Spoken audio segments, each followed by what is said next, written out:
So we go, lion face, lemon face, lion face, lemon face, Welcome, gamers, to this week's episode of Last Call Gaming. We're in episode 190. Today is March 30th. My name is Craig Perales.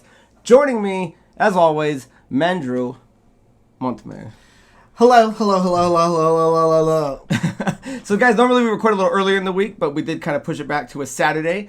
It did kind of work out pretty well because I owed Andrew a lunch. I forget from what, maybe a couple weeks ago, but we ended up having lunch. We had a couple beers. We were gonna go to tacos and beers, but we did go to Mad Dogs, which ended River up being, Dogs. It's hey, it'll be Mad Dogs right here, but ended up being a good time.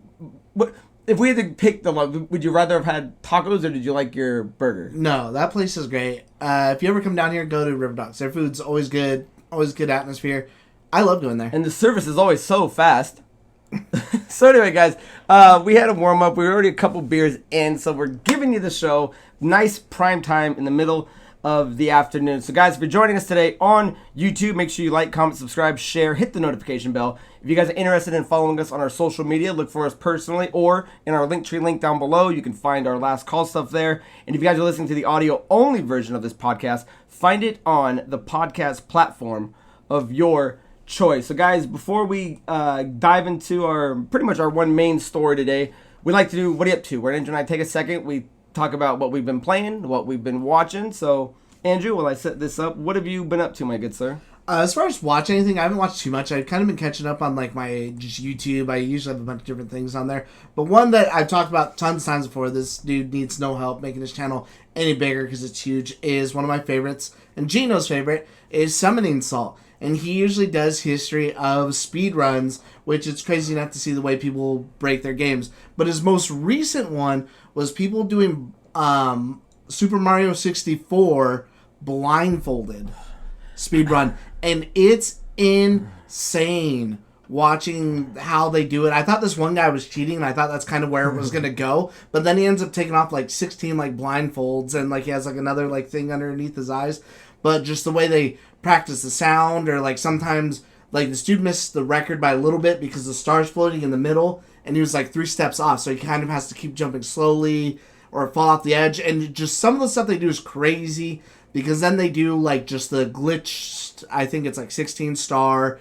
I think one dude was doing like the full amount of stars to get every star, which I don't know how you get that with like every coin and stuff like that. It's mind baffling. But they think they got, if I remember right, the world record for it was down to, I think it was like almost like an hour. It was literally like 10 minutes off from the world record of people doing it without a blindfold. Oh, fuck which that. Is insane, dude. That's nuts. I think you would love it. You should watch this one. It's like, I think it's like 45 minutes long, maybe an hour. It's so good, though. Good, yeah. Dude, somebody saw something. You guys always turn me on to them, and I need to watch them, but it's just, from what I do see of them, it's like, dude, this is wild that you're able to do this, and you've got to assume that skill can apply to something else. Like, if you're able to beat this thing and memorize something and do it blindfolded and get 10 minutes shy of the world record, it's like, I don't know if I'm impressive. If I'm impressed, am I embarrassed that I can't do it? But it sounds cool. It's insane. And as far as playing anything, I didn't start it last week, but I did finally start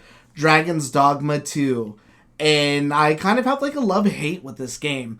I really enjoy the atmosphere, like what it is, what it's trying to do as far as the setting goes. I do like the combat for the most part. I started off, I can't remember what it's called because I don't think it's a warrior, but I started off with like a sword and a shield, but now I am a warrior, so I'm using like a big great sword because I wanted to get the armor. But there's just, and maybe it's just 'cause I'm not far enough into this game, I feel like there's just so many like little things in this game that are like kind of holding it back. It's almost like art. I don't want to say like archaic game design, but because the creator had gone on when he was creating the game in the first place, saying like, oh, if you have fast travel in your games, it's because there's nothing interesting. And it's like, dude, I'm running so far between some places. So, and I'll say maybe what soured my experience is at the start, you can use like an ox cart as like a fast travel. You get in it and it moves slow as hell, but you can fall asleep. My ox cart got attacked by like a troll in the middle of the night, and it like destroyed the cart. So now I'm in the middle of nowhere trying to run to where I need to get, and there's a lot of strong enemies, and my health is already down, that I kept dying, and I didn't want to have to restart it and end, so I'm just inching my way across this map inch by inch by inch by inch until I finally made it to where I needed to go. But it literally took me like 2 hours for something that maybe should have taken like 15, 20 minutes because I kept dying so much. And it's just from trying to avoid things.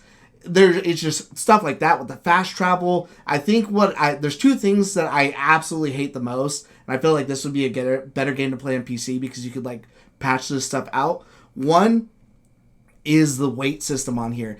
It is not...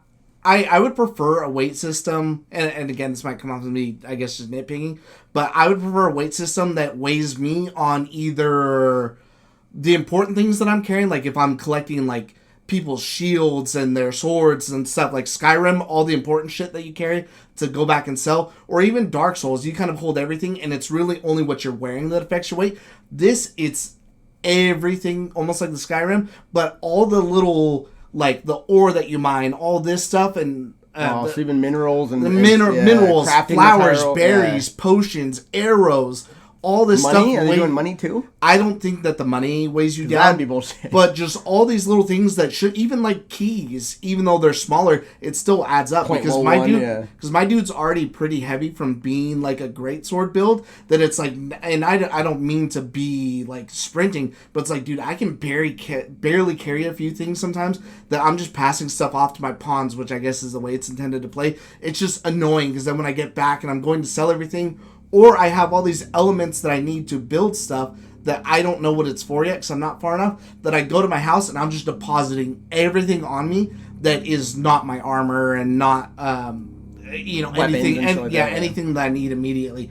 That is the most annoying. And two, if I'm running around so much all over the place, especially if that's the way the game's intended, you just run out of stamina like so fast and it has to recharge. And so you're slowing down across this map that's so big. And I'm just like, dude, this is so annoying right now that I don't know why you don't do what some other modern games do. If I'm in combat or an enemy is chasing me, so that way I can outrun it, sure, that's when the gauge comes down. But if I'm just free flowing, just running through, there's nothing around me, nothing's attacking me, nothing, whatever, then why do I not just have infinite stamina? That's where I could just get A to B. Because this map is massive. Yeah, it'd be one thing, too, if the stamina was only when you're fighting, like to build up rolls and blocks.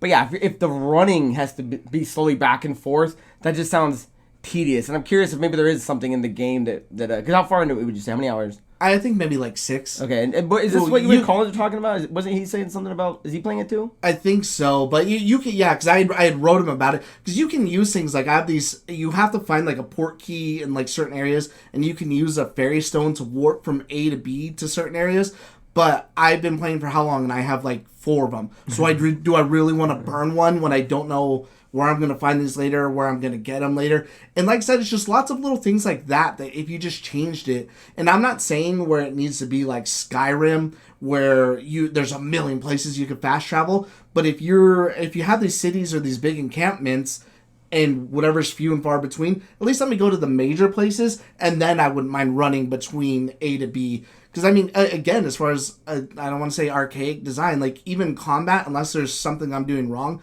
as, like, a great sword user, or even the sword in general, you can't lock onto people, so I'm just, like, swinging. So sometimes I'm swinging, and that's what's annoying, because I guess if it's supposed to be realistic, I'm swinging, my sword's here, and let's say I'm fighting a wolf, and now he jumps to the right, and I miss. If in real life I'm having a sword and swinging, I could still bring that to strike right here. I don't have to complete my swing that's going this way. So at least, and I'm not saying it's got to be dead on, but I mean, at least Dark Souls has something to where you're locked on, you're swinging a greatsword, even if you miss, maybe if it's within your range, you're hitting it with your dead angle. So it's just lots of little things, but I'm still enjoying it for what it is, because there's been some like crazy funny moments, like, because missions get bugged. This is one of those games, it's just like Skyrim, where everything's moving, time is important, so stuff gets bugged, where I ran into this guy, and he's like, I think he has like a master, he's trying to steal this diamond or thing from him, I forget what it's called, it's some sort of jewel from him, and so that way he could sell it and just get out of town with the money. And I hadn't met the master yet, And so I'm looking around for the jewel, and I keep hearing people fighting. I'm like, what the hell is that noise? Like, it sounds like there's a bar brawl going on. And I go into this other building, and there's like 4 people just going hard, like just beating the shit out of each other. And then finally, maybe like 5-10 minutes, it was a long fight while I'm just doing stuff in this little town, but it's so loud. By the time it was done, a mission thing came up that said, this guy has died or whatever, so you can't do this mission anymore. The dude I just talked to, and the master had found him, and he comes up to me directly afterwards like, hey, if you find my diamond, give it back to me or whatever. So I ended up giving it to, it was just hilarious, but it's good so far. It's just, there's lots of little things I felt like if you had changed those, could have put it in that upper echelon. Right, and that's, you do still plan on going to completion yet? Nothing's turned you off yet, it's just nitpicky? Yeah, it's just stuff that I have to get used to, again, because it's just... It's the map is huge, and when you're running across, that's, again, like I said, some of the worst part. Even if you take an ox cart, I'm getting attacked in the middle of the night by like a fucking minotaur, so now I gotta get out, defend the ox cart, try to kill this thing, and then get back in, and that's even if I can do it, depending on how strong it is. Gotcha. Well, that sounds like a handful, and I'm sure you've got your weeks set up for you. So, is that everything? Yeah, you. As far as what I've been doing, as far as what I've been watching, I started The Gentleman, which is on Netflix. The first air date was on March 7th of 2024. The plot is when an aristocratic Eddie inherits the family estate, he discovers that it's home to an enormous weed empire, and its proprietors aren't going anywhere. So I was kind of confused at first. I didn't know. Obviously, it has something to do with the movie, The Gentleman, by the same title. Guy Ritchie is attached to this. I was curious. I'm like, is this a prequel? Is it a sequel? Did he write the show too? Yeah. He's hands on this thing. So what it ends up being, if I'm only on episode 3, and out of the 8 episodes I think that are out. So it just seems to be that if you're familiar with the movie, because I wanted to watch it again, but it's not on any streaming services, because they want you to VOD it. I think you can buy it on Amazon for like $4. But so the show, the weed house that's from the movie is the land that's taking place in the show. So it's like it's a sequel spin-off, if that makes sense. Okay. So, but it's got some good talent. Theo James is in it. I believe he's from like the Divergent series or one of those movies, and he's fantastic. Vinnie Jones is in it. But this guy Daniel Ings, I don't know if you can see his picture here. I don't know what he's from. He's not in too much, but dude, he reminds me of Oscar Isaac and Henry Cavill put together. And it's insane when I'm watching it. But it does have all the Guy Ritchie good stuff you want. It's got the witty banter. It's got the storyline that, kind of you watch one thing and then they'll show it from another angle and how it all connects. But again, no, I'm not all the way through it. Dante, I believe, has finished it, and for him, he said that it's a little too much talk versus the action. But for me, I don't know. At the end of the day, I'll see if it falls apart or not. But like, I don't mind that as long as the conversation's good, right? If it's wasted words, then I don't need it. But I would like the action to start picking up. But we'll see kind of where that goes. So if you were interested in it, it's good. And you know what the weird thing is, Andrew? Brand new IP for a spin-off movie of a movie that is extremely underrated. Hour 7-minute episodes. Boy, that would be nice for everyone to do that. 7-minute episodes. I was watching this, I'm like, no way. And I looked at the end, I'm like, does that say hour 4, hour 7? And again, so back to repeat from Star Wars from last week, it's like this new show based on a movie that not a lot of people went in droves to go see is getting 8 episodes of hour 7 minutes. It's like, I rest my case. But yeah, I just started watching. I'm like, come on, bro. Brace yourself for it to be canceled by Netflix. So it'll be like at a 59 out of 60 canceled. Yeah, well, so far it's sitting pretty good. It's 71% on Rotten Tomatoes. I've heard it's 8.2 on IMDb. Again, it's okay for being a spin-off of a movie that I thought was extremely well. So that's what I've been watching.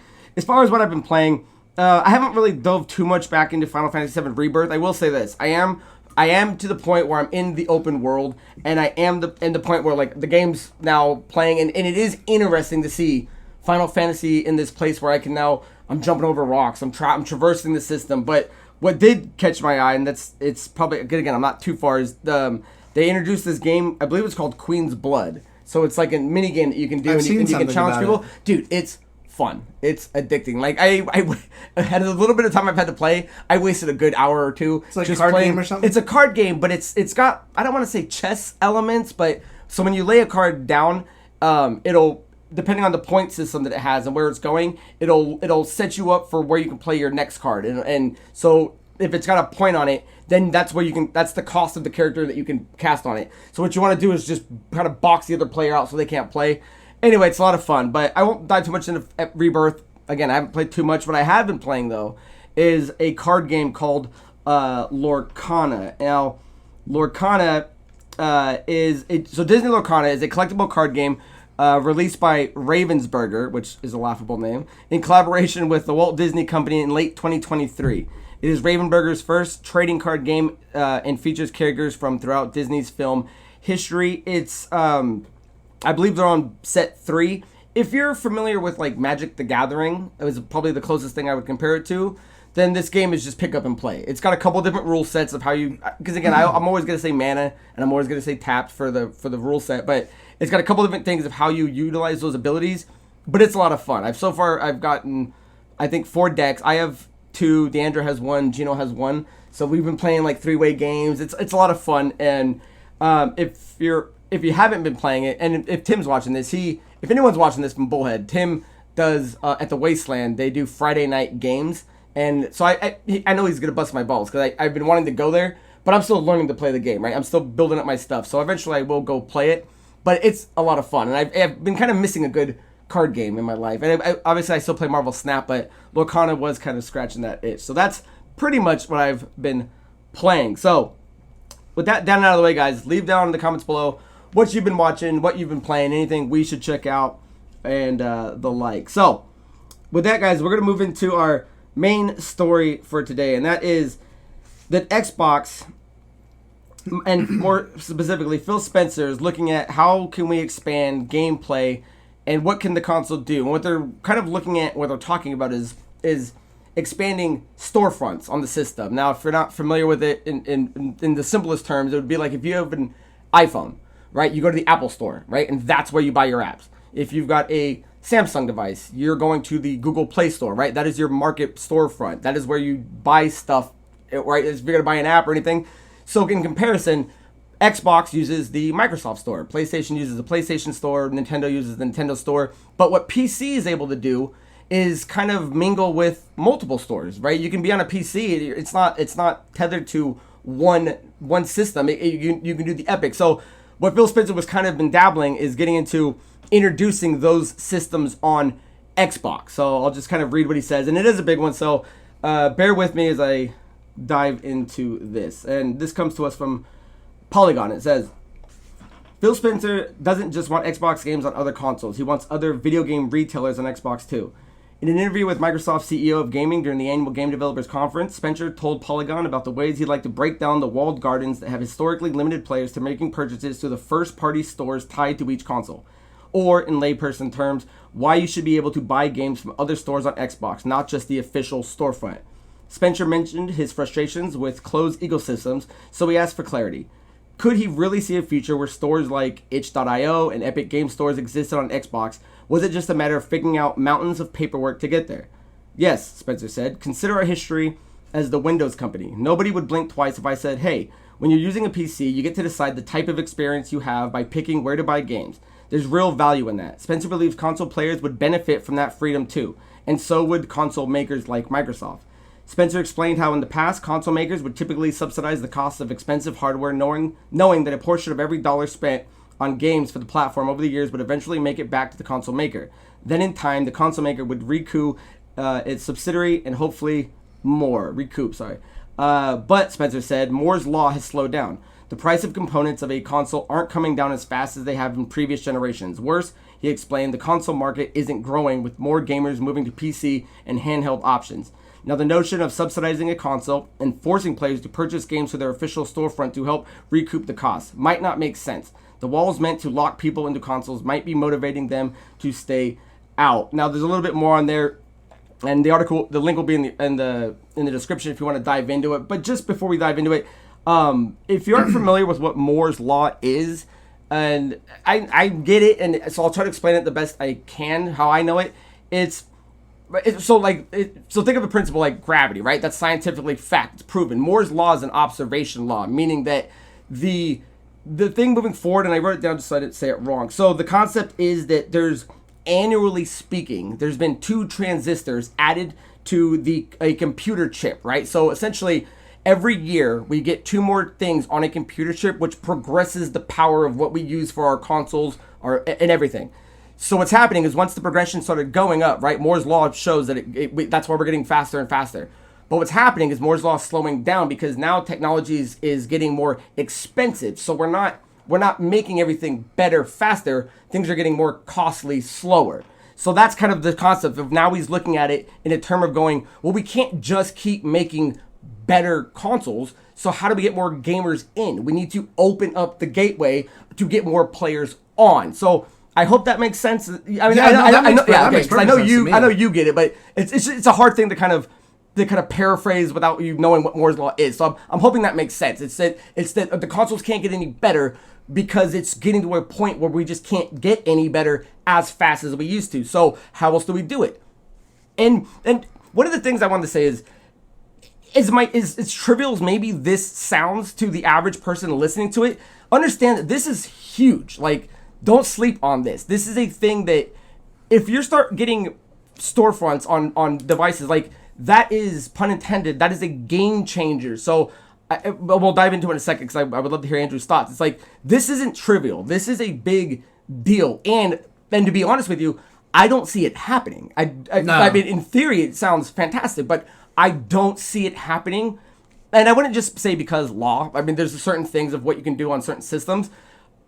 But it's a beautiful idea, and it makes sense. Because whether or not you like Phil Spencer, or you hate him, or you think he speaks out of both sides of his mouth, or whether he likes something or he doesn't, there's no arguing that he is a tech head, and he is a gamer. So he does know what he's talking about. So it's a lot to take in, and I said a lot, Andrew. What do you take away from this, and do you see it happening? I think it's a cool idea. I don't know where you stand on it. So just, what do you think about all this?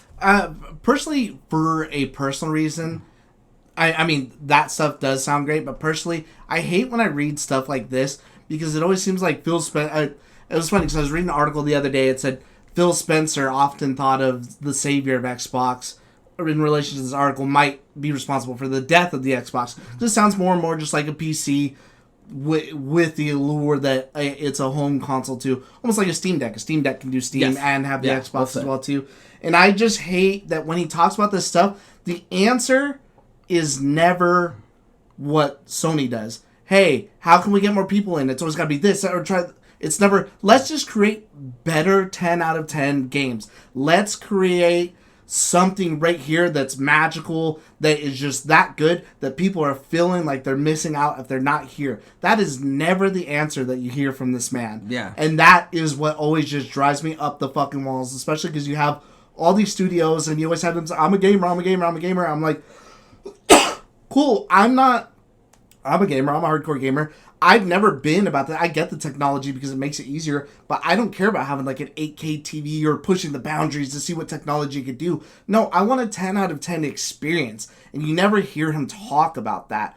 And then as far as this going through, it would be good for people like us who are consumer, especially because there's so many those games are everything on Epic or Steam.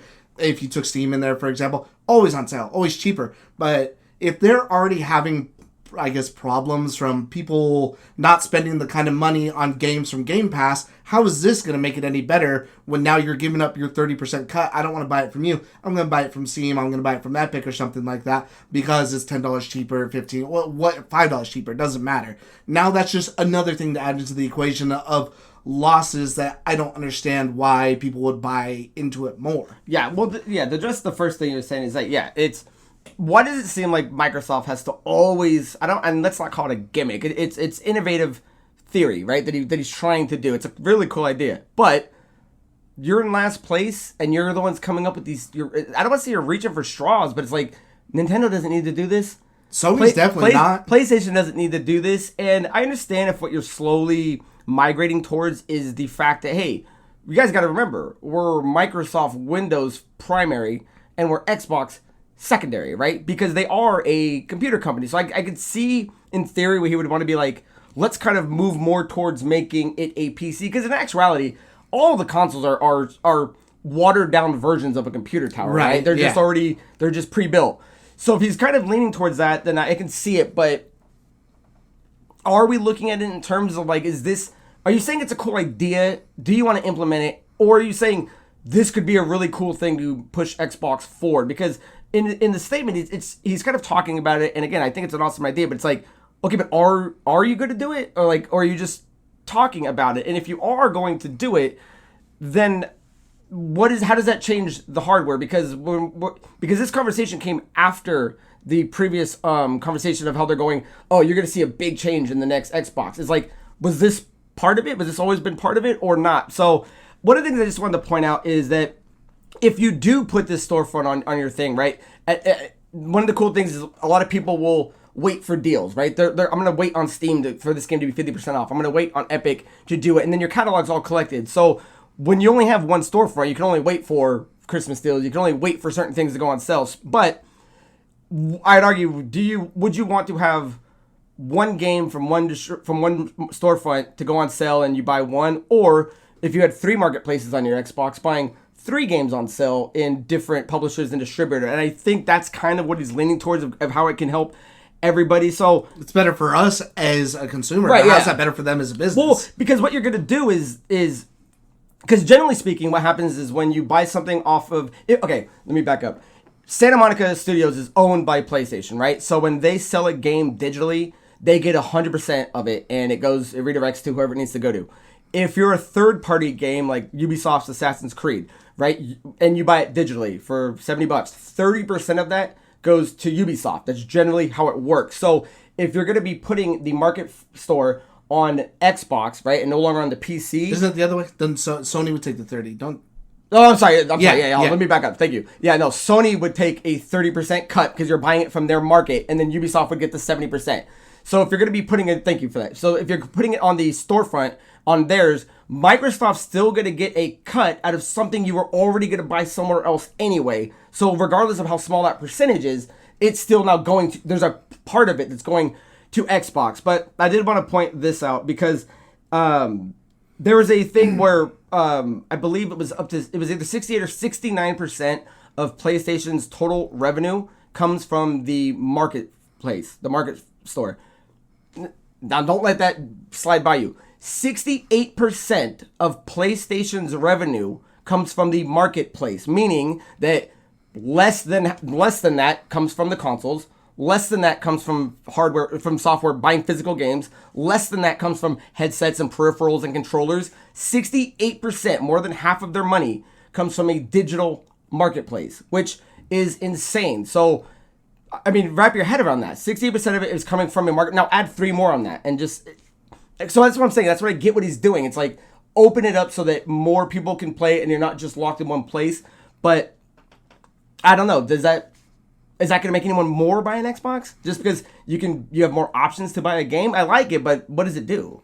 I feel like that too, like in a way, especially if you're buying the Xbox as the box, but you're not even using the store. That is almost going back to the point that we were talking about like the other day, like losing your identity. Because now I essentially just have a Steam Deck. I just bought this thing for Steam. I might as well just buy a PC, cut out the Xbox or whatever if I don't want all the extra shit, and Bluetooth my controller and play on a PC in my front room or something like that. And I've seen too a lot of people kind of going crazy, saying like, oh, this would be a great way for Xbox to get PlayStation games and to maybe get around that Final Fantasy deal because Final Fantasy is on Steam and the like. And you would have to be crazy if you think that Sony wouldn't have some sort of other way, if it's not happening now due to some sort of deal, that like, oh, well, here, if you just have this other way, then it'll go on there and it'll be fine. Like, there's no way. Yeah, because essentially, like God of War is on the Epic Game Store, or you can buy it on PC.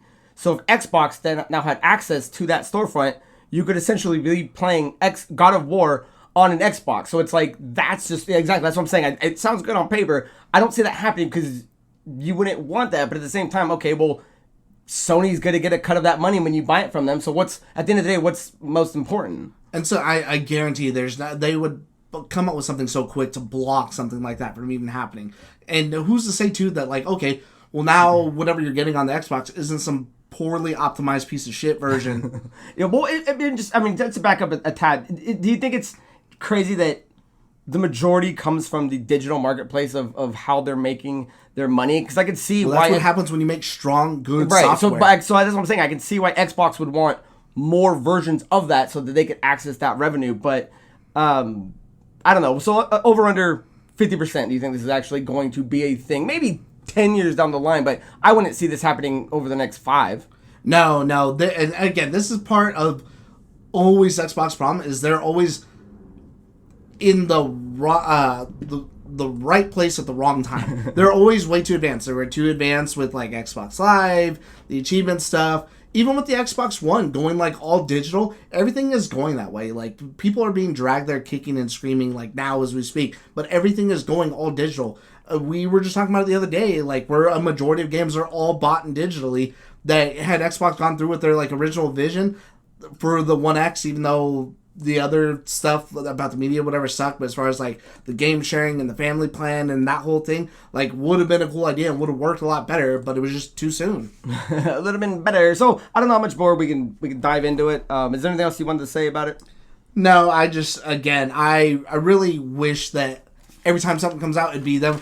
Hey, we're just gonna double down on games, and it hasn't been like that in a while. Yeah, why does it always seem like Microsoft has to do like this other weird thing that just, I don't want to say doesn't pan out for them, but it's like, what do you, like, follow the two, like, you're in last place. And again, I don't think place matters. I mean, because out of all the companies, they don't need the money to sustain themselves. So you'd imagine that you'd want the other two to be more healthy. But it's like, why are you always doing something different and it doesn't seem to stick? Like, I'm not saying the old model's, try and true, but it's working and you're in last place. So. Yeah. So anyway, guys, leave your thoughts down below. It is kind of a interesting topic to get into, so I'd be really curious to hear you guys' thoughts. So with that down out of the way, guys, we're going to move into questions of the week. Now, guys, if you want to leave a question that Andrew and I can answer on the show, you can do so in a couple of different ways. You can email us at lastcallproductions@gmail.com. You can leave a question in the comment section of the YouTube comments, or you can find me on social media at Craig Perales, and I can take it there. So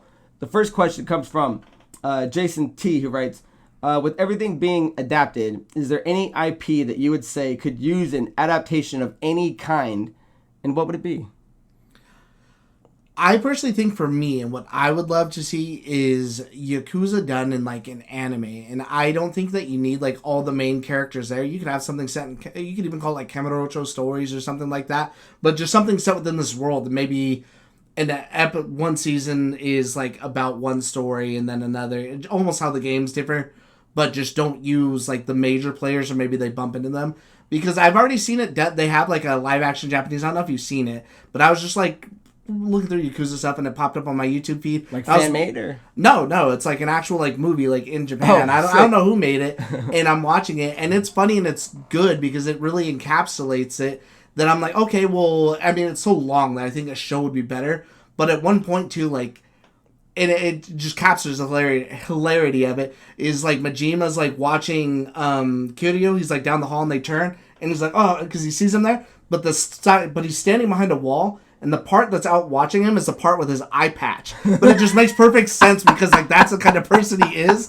That I'm just like, damn, like I've already seen it in a live action that I think the anime could take it to that next level. That's fucking hilarious. That'd be awesome. Who would you want to do? Would you want something like Netflix to do it, or throw it to like a Crunchyroll animated studio, or like, because Netflix is doing a lot of cool stuff with anime, and it's just, I would hate to see it get the 3-season chop. You know what I mean? Yeah, I'd want to see someone big. But Netflix has done some of them the best. So I mean, because they've already got Castlevania. So Baki Hanma. I don't know if it's fake, but Kensu. I always forget the other one. Matt turned me onto it, but it's a big anime, and Baki Hanma, and I think they're doing a crossover, like a movie or a show or something like that. So like, dude, Netflix is doing some really, really solid West anime.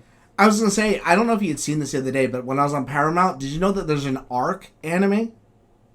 Ark the Lad? No, like Ark, the dinosaur thing, and the sequel has like Vin Diesel or whatever. Okay, no. That like has Vin Diesel in it. Yeah, it just launched the other day on like Paramount when I was watching Halo, and I'm like, what the hell is that? That's funny. I was like, okay, this might be kind of cool. I might want to check this out. I meant to bring that up to you, but that's I forgot. Awesome. What about you? So as far as what I would like, because you kind of like maybe think about it when you were bringing up Band of Brothers, like how is there not a Call of Duty show? Like.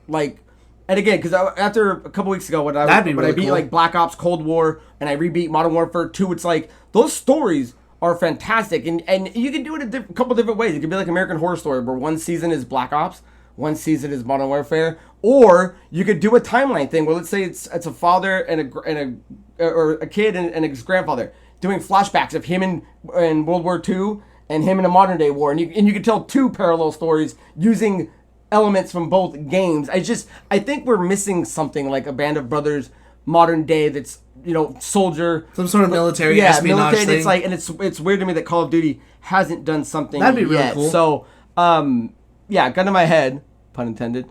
I'd probably say something like that would be a cool thing. And again, I think we're moving into an era where shows are better mediums for storytelling than movies these days, especially when it's big content like this, especially if you're adapting a game. So that is what I would pick, and thank you for the question. The second question, guys, comes from Michael S., and they write, who would you guys say is your favorite sidekick of all time, and why? So I read your question. I liked it. I wanted to tweak it a bit because I wanted to get Andrew's point of view of let's pick, because instantly in my head I was thinking comic book, and we were talking and we were bringing up video games. I'm like, okay, well, let's pick one of each. Let's say comic and game. But I want to start with, because immediately I think a lot of people would jump to like a Mario and Luigi thing, but I would argue that I don't think Luigi is and let's just get this out of the way. Luigi's not a sidekick. No, right? he's saved Mario multiple times. He's a prime talent, has his own game. He's a hero. So as much as you would always think like one and then the sidekick. So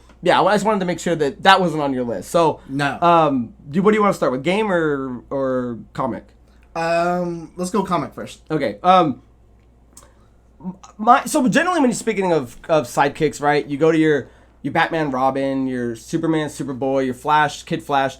I was kind of thinking of it a different way where, and Andrew, we butted heads maybe, but I think Harley Quinn originally was designed to be Joker's sidekick, right? Originally made for the cartoon, and depending on which version of it you read, watch, or play, like there's different Harley Quinn and Joker interpretations. Like the main aspect of the original Joker is like she's a tool, right? She's a means to an end. She's a henchman because when you watch Batman the animated series, when Joker fires her and he's having the tryouts and there's like the really big girl and stuff, it says henchman tryouts on there. So she's a henchman. She's a sidekick. She's not a sidekick. But then you look at something like the Jared Leto interpretation where it's like he's infatuated with this chick, right? That is his everything. So I always thought it was a really cool concept of being that this mental, psychiatrist who was prime in her field because a henchman is a hired gun. She's not a hired gun, and that's why I would argue that he's not